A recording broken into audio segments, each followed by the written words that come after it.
Good evening, ladies and gentlemen. Welcome to Monster Territory, brought to you by the Foul Territory Network. Sorry for the delay. We're having a bit of a couple technical difficulties over here, but we are good to go.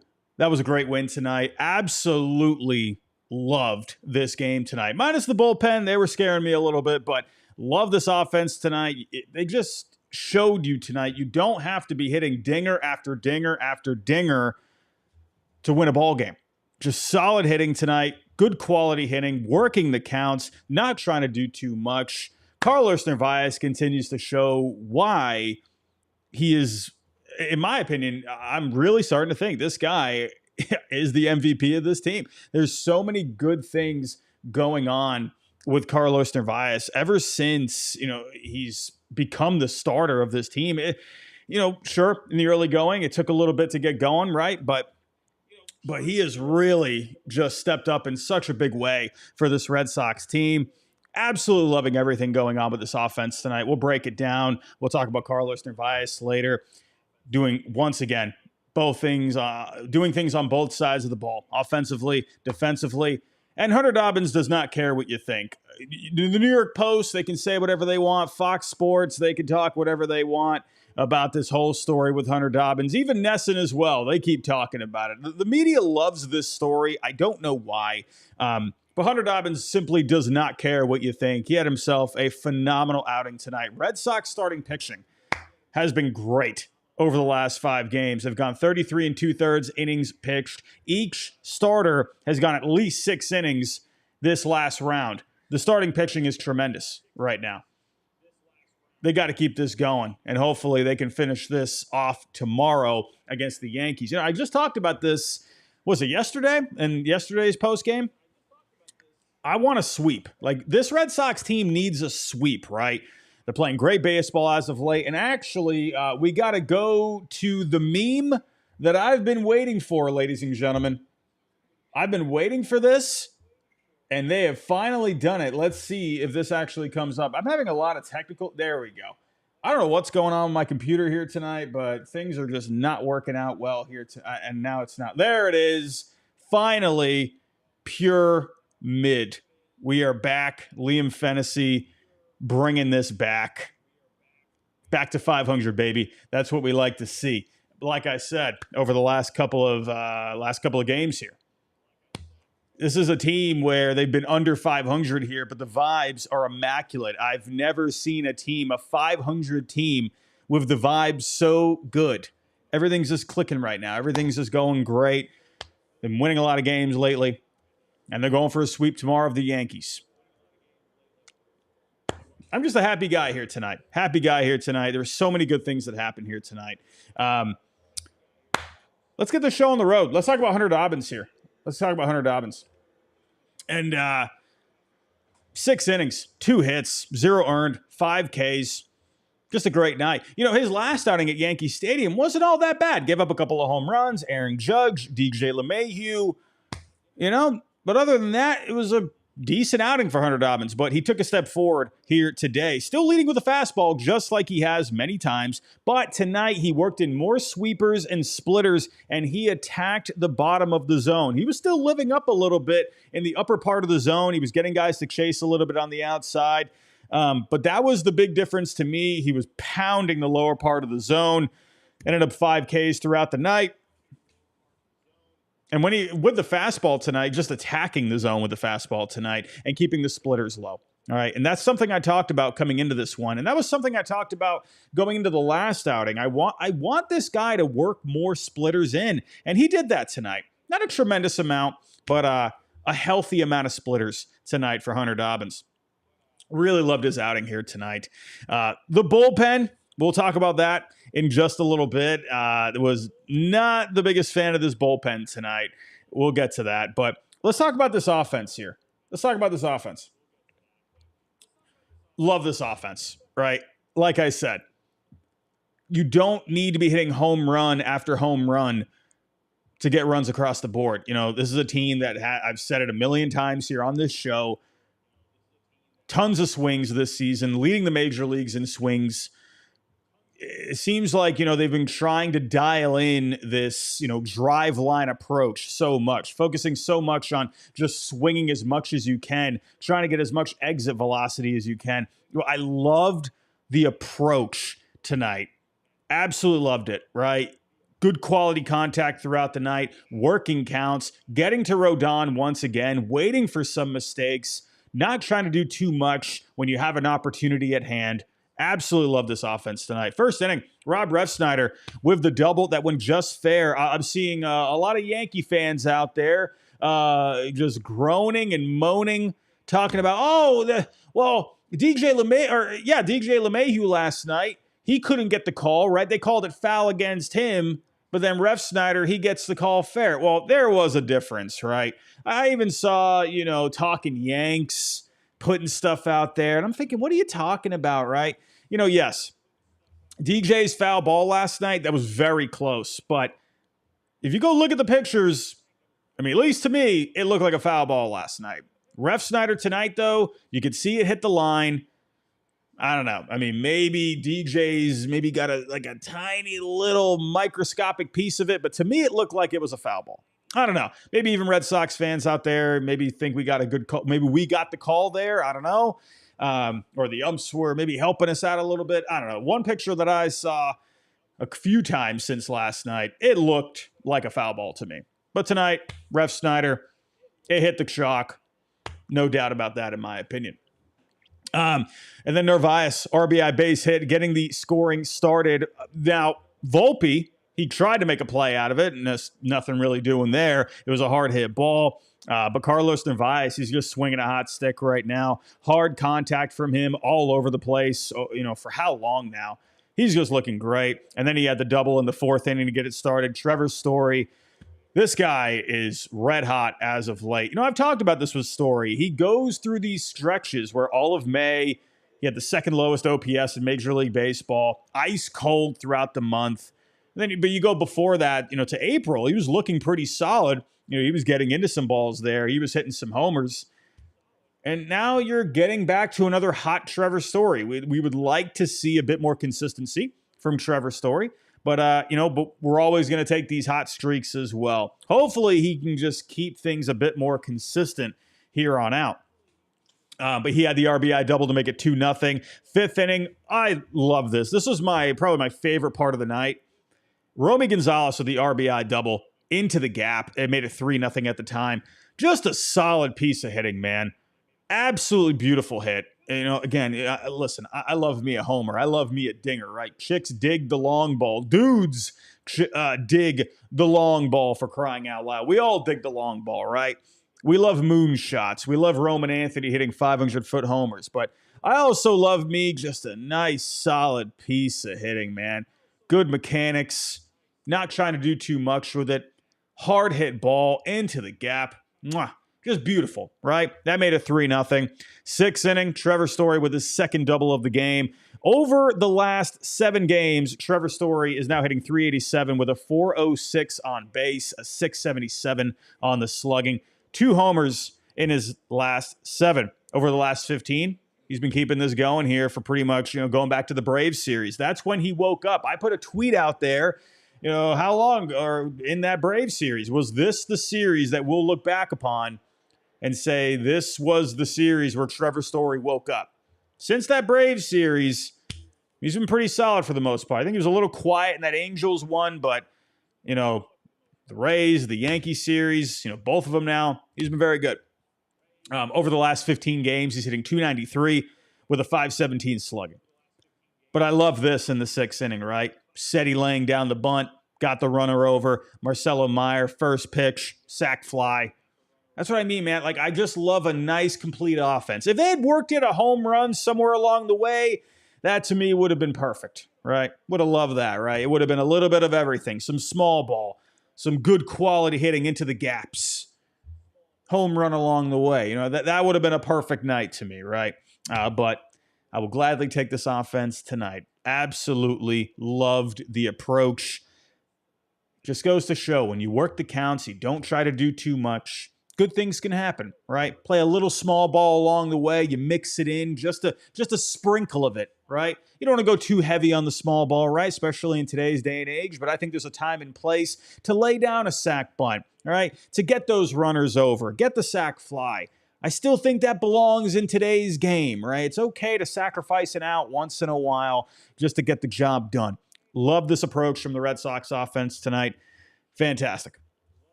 Let's get to this bullpen, though.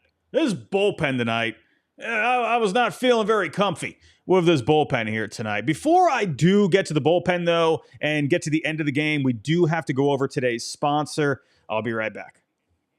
By now, you know about Arena Club. Buy, sell, trade, open up slab packs to get a card that you don't think you could get usually, but the Grails will tell you that, for example, there's an Aaron Judge rookie card in this week's slab packs, so make sure you check those out. No doubt. Those are what you want, the Grails. Mm-hmm. Aaron Judge Grail is awesome, graded, traded if you want, tell you how much it's worth, whatever you want to do. And I'm a big Michael Jordan fan with my 23 shirt on.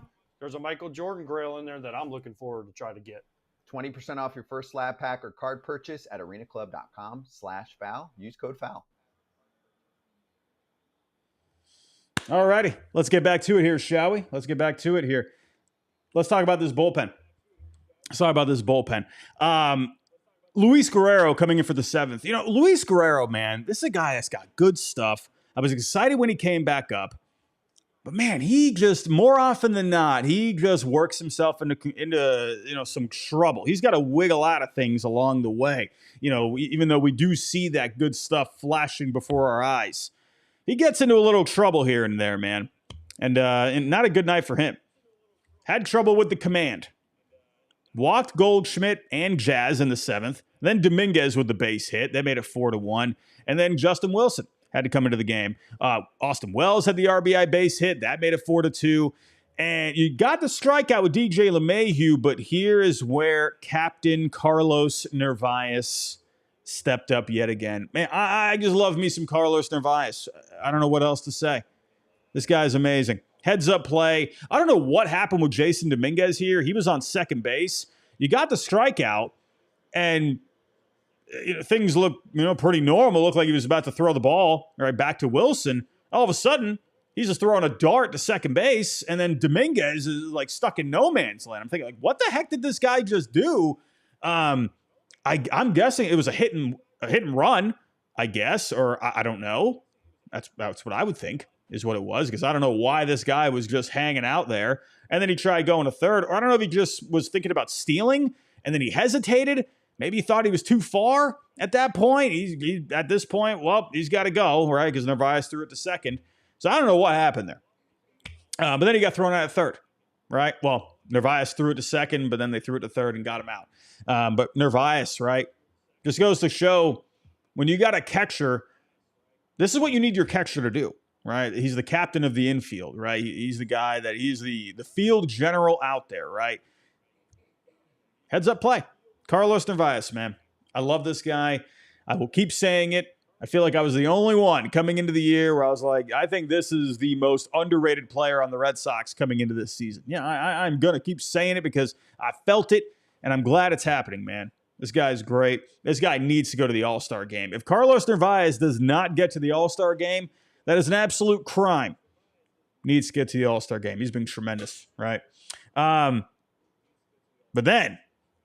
But then, well, Justin Wilson had the solid 8th inning, right? Got a couple of strikeouts on Judge and Ben Rice.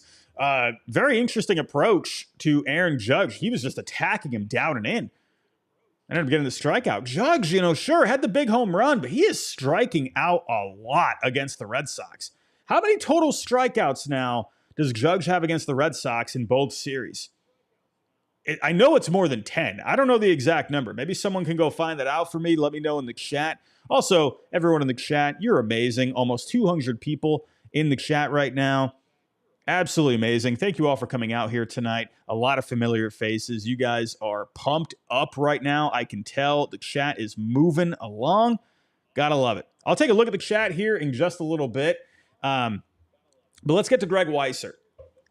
Bit of a messy 9th inning. Now, for those of you that were wondering, well, why isn't Aroldis Chapman in the game? He didn't throw a lot of pitches last night. I think it was more due to the matchups. when I saw, and Weissert has been pitching great as of late. I mean, he's been, you could say, the bullpen MVP over the last couple of weeks. He's been great. But, right, Chapman had a save opportunity there, and so I'm thinking, why? At one point, I'm thinking, well, why isn't this guy in the game?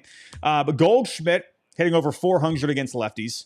Jazz Chisholm has a 340 on base against lefties. Volpe hitting over 300 against lefties. So I think it was a matchup thing. And with Weissert pitching well, I think they just wanted to go with him. And, had a little trouble there. This is the, Greg Weissert. I've calmed down a little bit on him over the last couple of weeks here because of how well he's pitched. But I have said many times, this guy just gives me a heart attack. And, not lately. But tonight, we got back to that a little bit. Had a couple of opposite field doubles from Goldschmidt and Dominguez. The Yankees ended up cutting it close right there. He was able to get Jazz and Volpe to ground out. And then Austin Wells, deep fly ball to center field. It was a good piece of wood. I was thinking, oh my God, is this going to be a double to tie up the game? But no. And he flew out to SETI, and that was the ball game. So Weissert, Luis Guerrero, not their best nights, but this is why, you can't be turning to Chapman and Whitlock and, when Slayton, when he comes back, you can't be turning to these guys all the time. That's why I want the Red Sox. If Luis Guerrero continues to struggle, all right, if he continues to be up and down, we've seen flashes of Guerrero being great, right? He's had a few good outings here. But there's times where he has a couple of hiccups. If he keeps, this up and down thing, I really would love for the Red Sox to go out there. I know they just picked up another reliever this past week to add to the bullpen. But deadline, especially the way things are going right now, I would love for the Red Sox to go get another high leverage reliever. We'll see what ends up happening here. I'm still waiting. It was a Jorge Alcala, by the way, that we got from the Minnesota Twins. I don't think I mentioned that in the game last night. Apologies for that. But they picked him up from the Twins. This is a guy that was a hard thrower. He's got a pretty decent slider as well. Had some good numbers last year with the Twins, but this year he's getting hit hard. But the Red Sox, they've had a track record of getting these guys back on track. Let's see what they can work with here. A guy with good velo is never a bad thing to have. We'll see. I would imagine he's going to get into a game at some point. It'd be nice if the Red Sox can get a nice, healthy lead at some point. Whether, hopefully they can do that tomorrow. That'd be pretty nice. But, it'd be nice to get him into a game. I'd love to see what he can do. George White, I see you in the chat.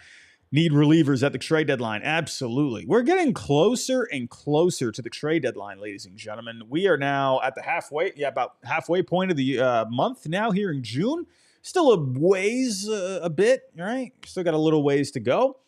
But before you know it, it's going to be July 1st, and that's when trade season is, all the rumors are really going to kick into gear. And they're already, people are already starting to come up with a whole bunch of trade concepts out there. I've already done a bunch of videos on my main channel, way too early trade ideas. It's only going to get spicier, ladies and gentlemen. I'm excited for it. So let's get to the Game 3 preview. And listen, it's not going to be easy, right? We're going for a sweep here tomorrow. We are going for a sweep. Max Fried on the bump for the Yankees going up against Brian Bayo. Now, Bayo did look pretty good his last time out against the Rays, right? The Rays ended up taking that one in the end in extra innings. But Brian Bayo, he had a forgotten outing, but it was pretty solid overall. What was it? 6 2/3, I believe. Or 6 1/3, sorry. He was hittable, right? But he was able to work through the lineup a few times there, gave up 3 along the way, but you are seeing a better Brian Bayo as of late. Now, with Max Fried, they got to figure something out here with Max Fried. This guy's been great for the Yankees this year, ERA at 1.84. You're going to get a lot of curveballs. He's going to attack the zone. He's going to hit you with a lot of sinkers. He's going to get a lot of ground balls. To me, it's easier said than done, but they got to try and wait for a mistake. The slider from him, or sweeper has been a bit of a hittable pitch this year. Let's see if maybe he can hang something across the zone. That's what I'm waiting for, right? You're not going to have a lot of opportunities against Fried. He's going to work quick. He's going to pound the zone. He's going to get ahead of you. The Red Sox, I'm interested to see what their approach is going to be, whether or not they're aggressive out of the gate. I could see the Red Sox taking some early swings against Max Fried, right? Try not to let him get settled in early in the game because that's how he works, man. He throws a ton of strikes. He's just going to pound the strike zone. So I could see that, right? The Red Sox coming out of the gate, trying to get a couple of runs across the board early before they can allow him to settle in. Wouldn't be surprised if that's the approach, right? He's not really a guy where you can kind of be patient with him because he throws a lot of strikes, right? Carlos Rodon, on the other hand, right? He's a guy that kind of works in and out of the zone. Fried is going to be just in and around the zone pretty much the entire time.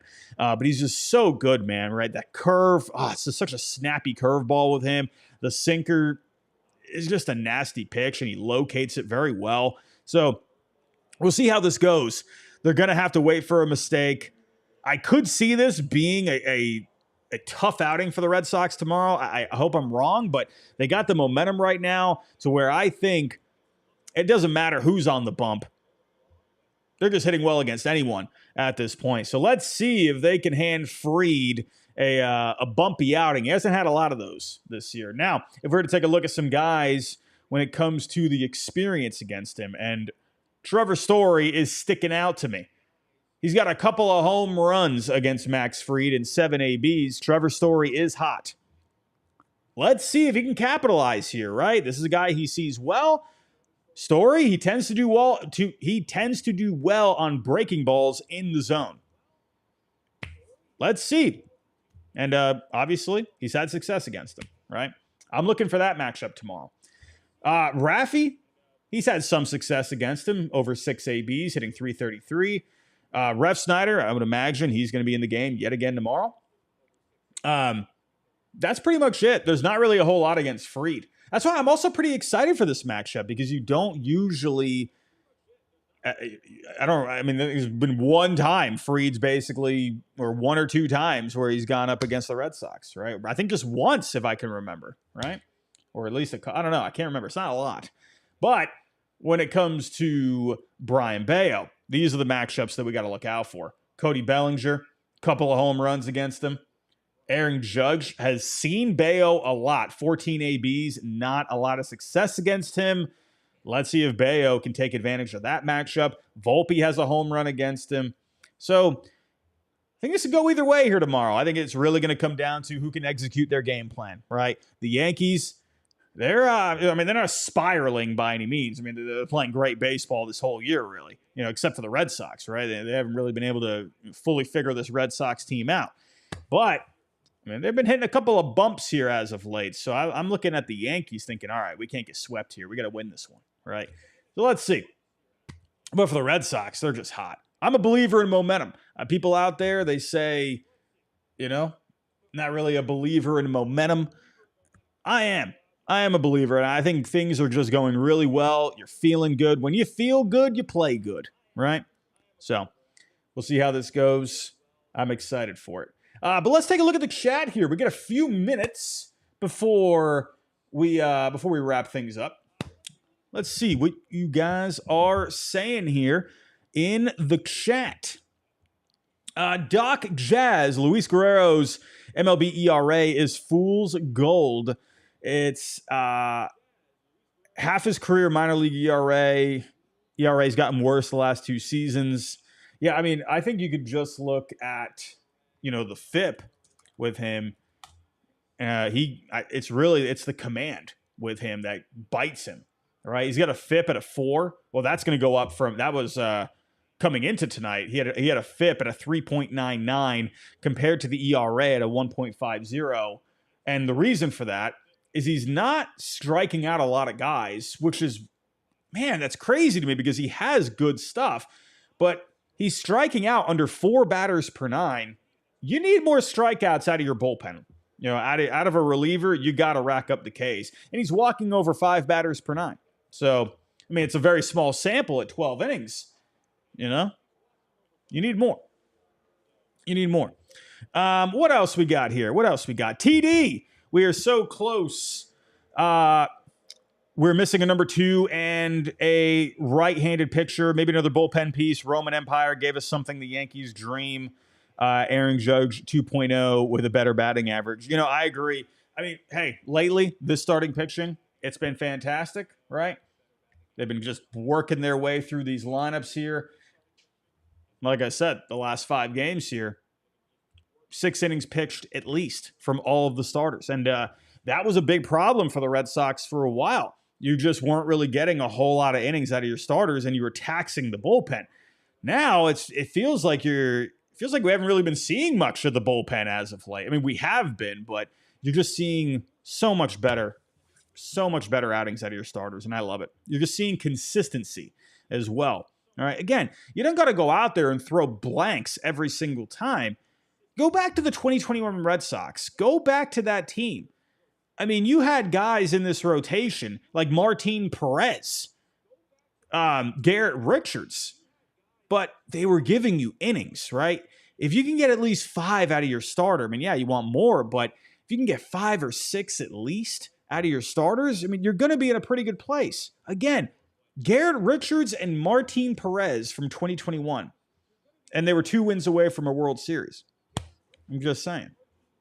But yeah, I agree. I think the Red Sox, well, let's see how things go here over the next month. I think it would make some sense to improve the rotation, especially right behind Crochet.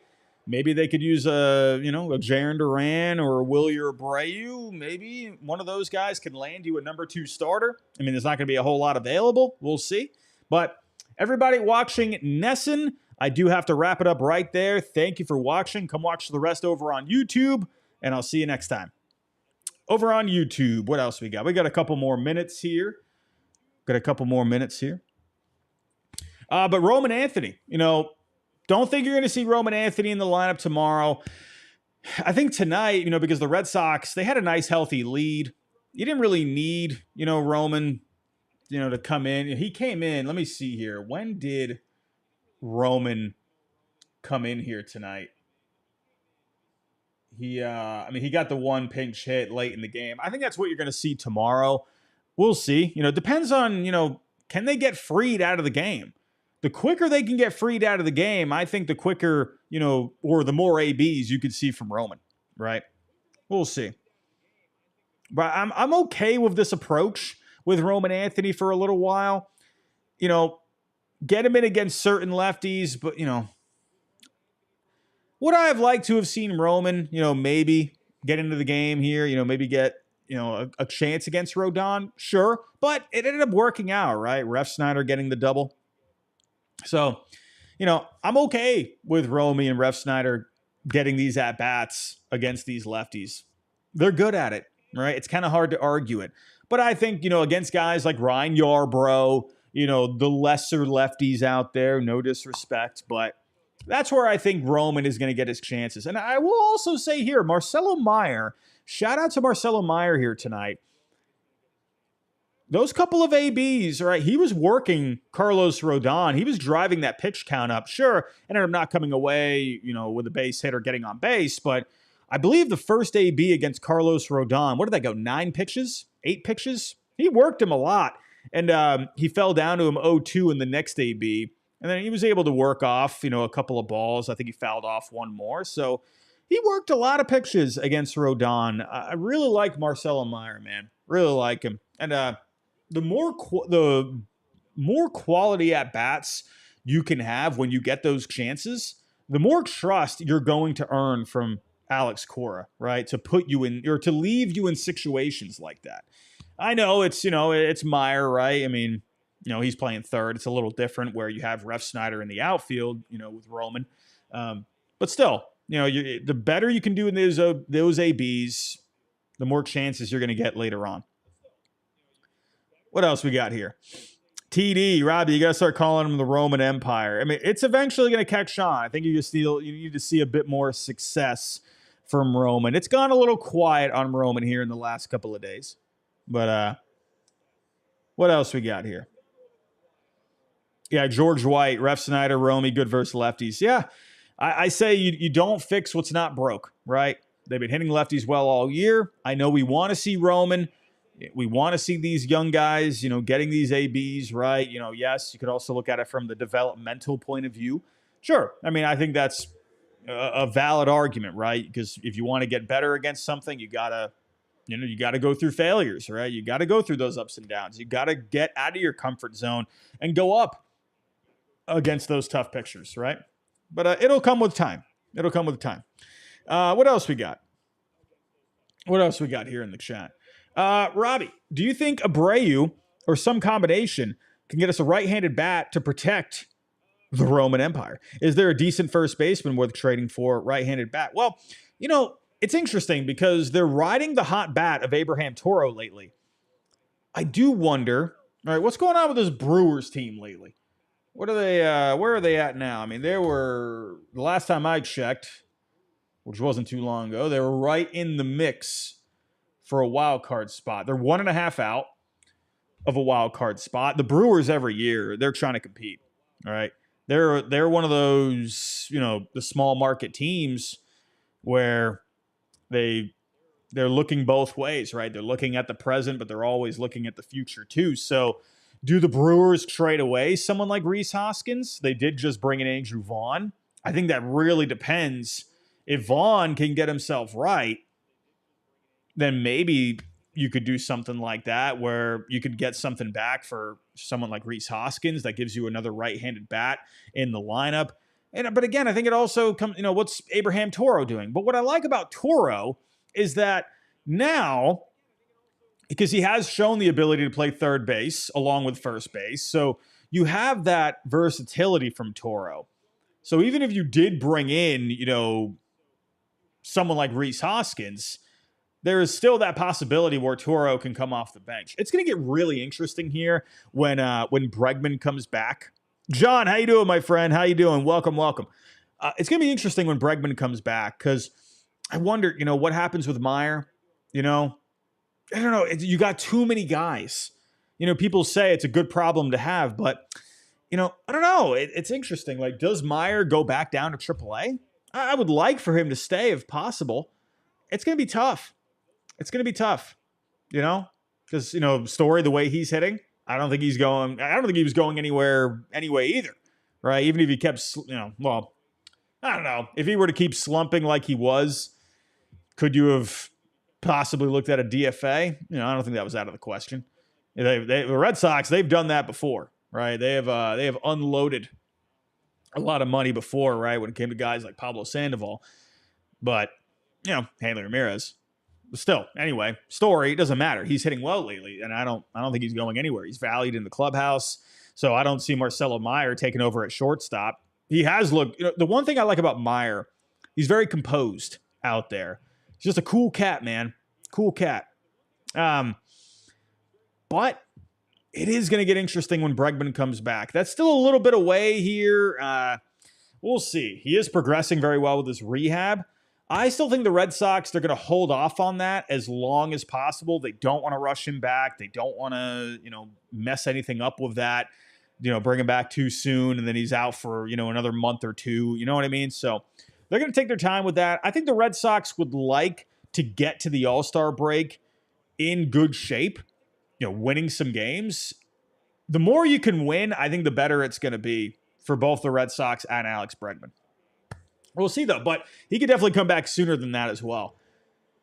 But what do you do with Marcelo Meyer when he comes back? I don't know. And then you look at the outfield, right? I mean, you still want to see more out of Roman. It's been quiet on that front here in the last couple of days. But what happens with Wilyer? He's progressing now. He's getting his way back here from that oblique strain. Doesn't seem like it was anything too serious. But you got to figure that out, too. And Jaron Duran, he was popping up on the rumor mill not too long ago. But it's hard to replace Duran. I know people, I see it all the time. I see people saying it. Oh, well, speed, it doesn't age well. You should sell high on Duran now. But then again, it's hard to replicate, I can understand that argument, but if you're trading away Jarren Duran now, I mean, you're losing that valuable production in the lineup. That was another thing. I forgot to mention that as well. Jarren Duran was batting 5th here tonight. I completely forgot to even mention that. Well, the offense was working tonight, so it didn't really matter.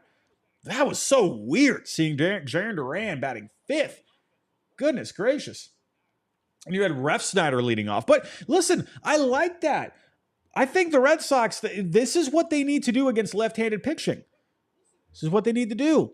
And I'm glad they experimented with something here, because Duran he's had his couple of moments against lefties this year. But I like the idea of batting Refsnyder leadoff now against lefties. And you can have Duran a little lower in the lineup.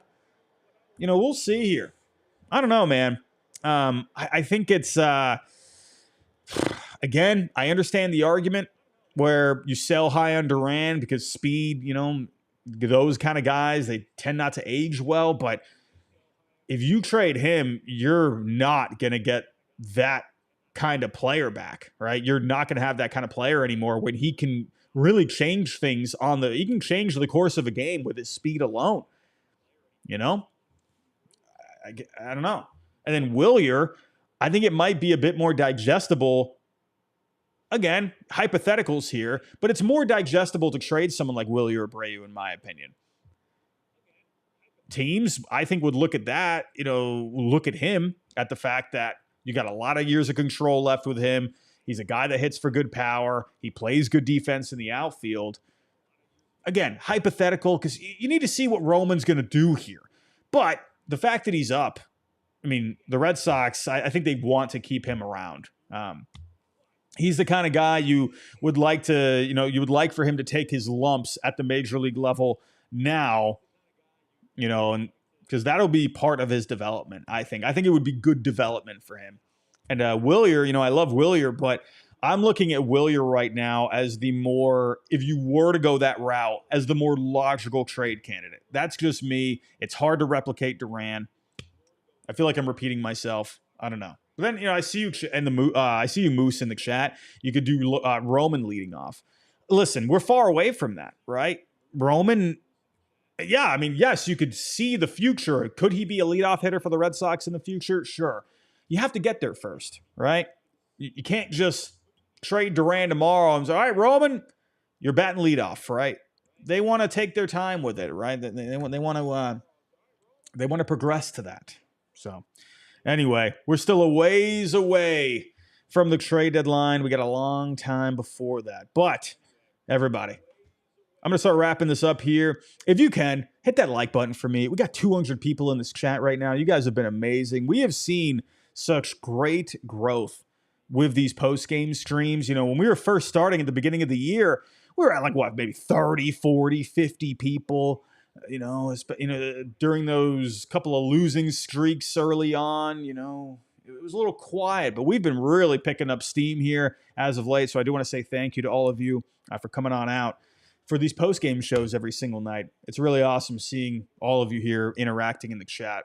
That's cool to see. But if you can, hit that like button for me on the way out.